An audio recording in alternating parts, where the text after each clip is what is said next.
Tuhan, saudara sekalian, saya harap kalian di rumah sehat-sehat dan tolong usahakan banyak cuci tangan dan pakai masker dan juga makan yang lebih bergizi ya, dan olahraga ya, jangan perutnya tambah besar dan celananya nggak bisa pakai lagi, itu repot ya. Dan sesudah berapa minggu kita harapkan dalam nama Yesus kita bisa kembali ke gereja ya. Hari ini kita mau sharing firman Tuhan yang terdapat di Roma 8 ayat ke-6 dan juga di Galatia 5 ayat ke-19 ya. Karena keinginan daging adalah maut, tetapi keinginan roh adalah hidup dan damai sejahtera. Ya, kita berdoa. Terima kasih Tuhan Yesus, dalam firman Engkau begitu hidup. Biarlah Tuhan urapi hamba Engkau dan kami semuanya yang mendengarkannya. Kita semuanya bisa dikuatkan oleh firman Engkau. Dalam nama Engkau Tuhan Yesus kami berdoa. Amin. Saudara sekalian, kita sering sekali ya, kebanyakan orang adalah hidup dalam kedagingan. Saya mengatakan kita sering berpikir dalam kedagingan itu adalah tidak kudus, jahat, dan mengerikan. Nah, sebenarnya orang yang berpikir kedagingan adalah orang yang dikuasai oleh panca indera mereka. Nah, kedagingan itu sebenarnya adalah untuk menyenangkan dirinya. Mereka berjalan oleh apa yang mereka lihat, kecap, dengar, cium, dan rasakan. Nah, inilah orang yang hidup dalam kedagingan. Jadi kedagingan ya tidak selalu mengacu pada beberapa pembenci Allah yang mengerikan dan tidak kudus. Seseorang bisa mengasihi Tuhan dengan segenap hati mereka dan menjadi kedagingan jika mereka dikendali oleh indera jasmani mereka.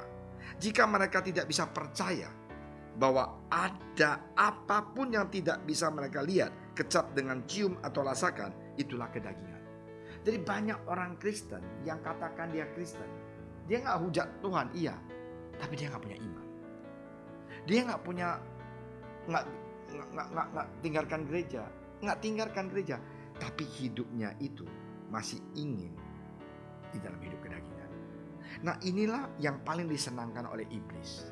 Saya suka mengatakan bahwa kita punya musuh itu ada 3. Satu adalah dunia, iblis, dan diri kita sendiri.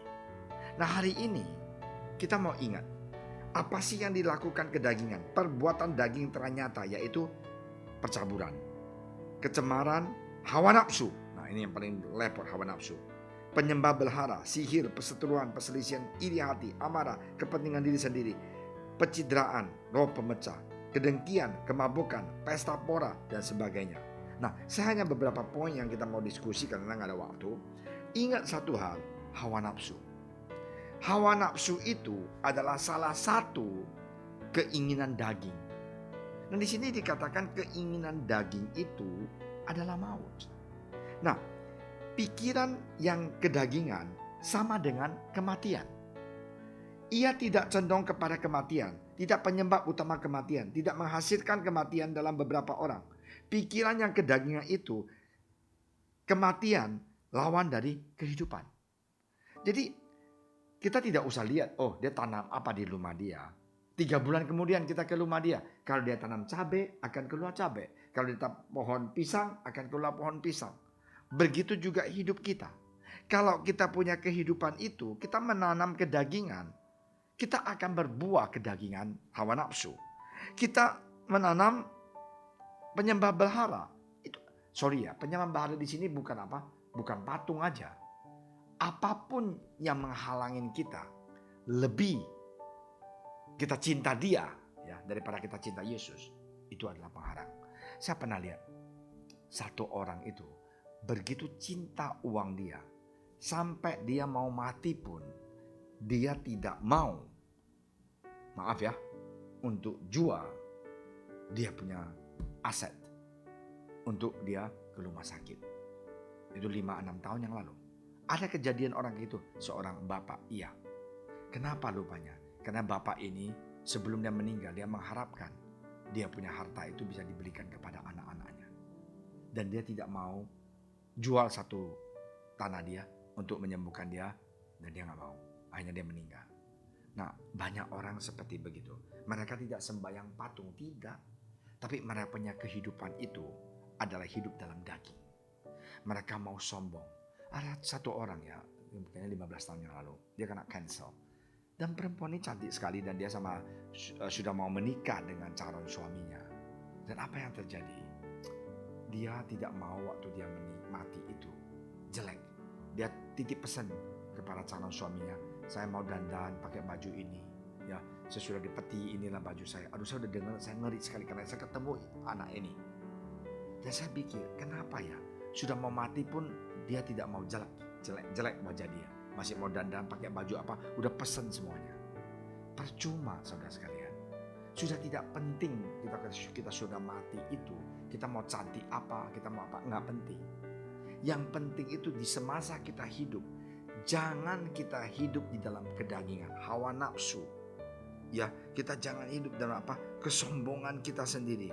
Ya, perselisihan, iri hati, kepahitan dengan jemaat, kepahitan dengan saudara seiman, kepahitan dengan pendeta. Itu kenapa bisa terjadi begitu? Iri hati. Waduh, dia dipakai Tuhan. Waduh, dia disayang pendeta. Dia dihargai penantua. Nggak penting dah.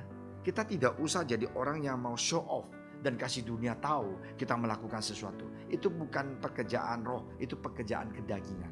Saya mau lakukan ini supaya orang tahu saya kasih banyak uang. Itu mah orang yang aneh gitu loh.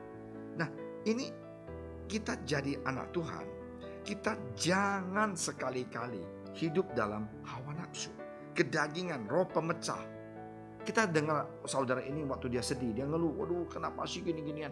Kita langsung jadi siaran TVRI, langsung sampaikan ke orang bersangkutan, mereka libur. Kita senang. Jangan, kita saingin dulu apa yang dibicara itu. Boleh nggak disampaikan ke orang lain? Kalau nggak boleh, jangan kita menjadi orang yang memecah, ya, mempunyai roh pemecah.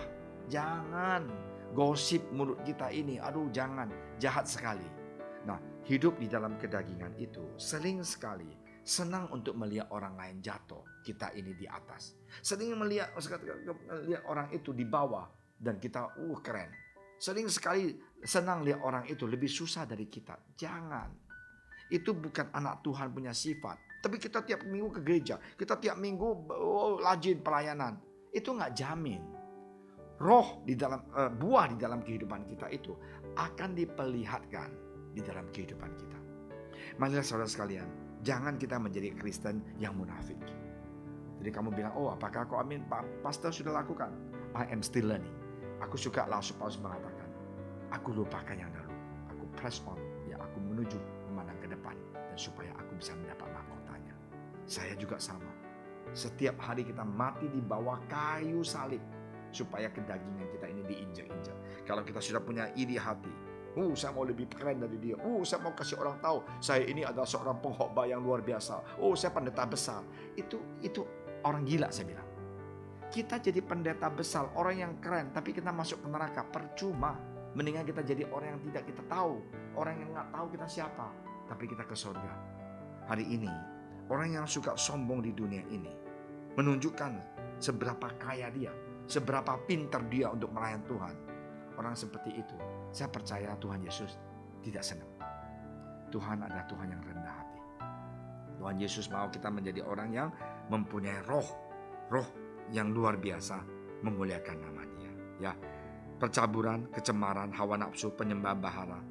Saya mau katakan, ada satu orang begitu cinta anaknya perempuan sampai dia tinggalkan gereja karena anaknya perempuan itu tidak mau ikut Tuhan. Sungguh menyedihkan. Itu adalah penyembah belahara. Dia mempunyai sesuatu yang lebih penting daripada Tuhan Yesus. Itulah penyembah berhala. Ya, tolong jangan kita jadi orang sombong, ya. Dan hari ini kita ingat, hidup di dunia ini hanya sebentar, ya bukan? Ya, 10 tahun, 20 tahun, 30 tahun, 70 tahun, 80 tahun, 90 tahun. Deng Xiaoping 95 tahun, meninggal juga. Lee Kuan Yew juga sama, 93. Apa yang kita bawa? Nggak ada apa-apa. Tapi ada satu hal, jikalau kita ini hidup di dalam roh, kita akan menuju ke rumah, dan meninggal dunia ini adalah hal yang menyenangkan karena kita menuju ke dunia yang baru, yaitu rumah di mana Tuhan Yesus telah sediakan buat kita. Marilah saudara sekalian, di dalam waktu yang begitu banyak di rumah, kita belajar menyenangkan Tuhan. hidup di dalam roh, jangan di dalam kedagingan. Kita sama-sama berdoa. Tuhan Yesus, terima kasih Tuhan atas firman Engkau yang begitu luar biasa. Tuhan, biarlah kami bisa menjadi anak Engkau yang menyenangkan Engkau. Anak Engkau yang hidup dalam roh, bukan hidup dalam kedagingan. Kami sungguh tahu hidup menurut daging adalah berlawanan dengan hidup dalam roh. Biarlah Tuhan kami mempunyai roh yang luar biasa, buah roh yang luar biasa, yang sungguh mencintai Engkau Tuhan Yesus, mengasihi saudara seiman. Tuhan, meninggikan nama Engkau Tuhan Yesus. Terima kasih ya Bapak. Kami juga ingat berdoa untuk bangsa negara kami Tuhan, bangsa negara Indonesia, dan juga Bapak Presiden dan semuanya, dokter-dokter dan suster semuanya yang di front line Tuhan. Berikan mereka hikmat dan kesehatan untuk bisa menuntun kami, memberkati dan membantu bangsa negara ini biar cepat-cepat melewati epidemik Tuhan Corona ini. Terima kasih ya Tuhan, tolonglah mereka yang kehilangan kekasih mereka, orang yang mereka cintai karena COVID-19. Kuatkanlah iman mereka ya Bapa. Dalam nama Engkau Tuhan Yesus, kami telah berdoa. Haleluya. Amin.